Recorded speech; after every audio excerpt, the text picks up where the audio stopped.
Assalamualaikum warahmatullahi wabarakatuh. Kita sambung hadis hadis ramai daripada hadis dan hadis kita berkongsi bacaan hadis juga. Hari ini saya mula dengan kalimah thayyibah iman. InsyaAllah. Bismillahirrahmanirrahim. Allahumma shalli ala sayyidina Muhammad wa sallam atas Nabi Muhammad sallallahu alaihi wasallam.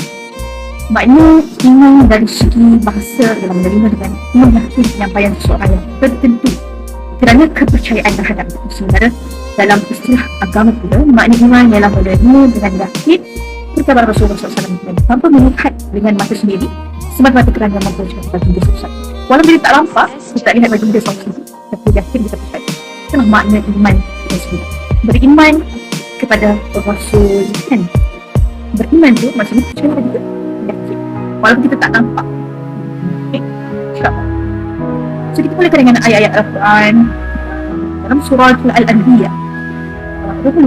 Allah SWT berfirman kepada Rasulnya, dan juga tidaklah kami telah utuskan sebelum kami menerima Rasul kecuali kami wahyukan kepada dia bahawa sesungguhnya tidak ada yang layak disembah selain daripada aku beribadatlah hanyalah kepada aku.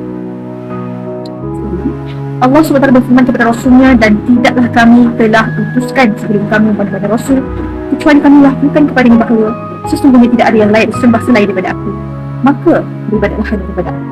Al-Anbiya 25. Allah Subhanahu Wa Taala berfirman kepada Rasulnya, dan tidaklah kami telah utuskan sebelum kami menerima Rasul kecuali kami wahyukan kepadanya bahawa sesungguhnya tidak ada yang layak disembah selain daripada aku, maka beribadatlah hanya kepada aku.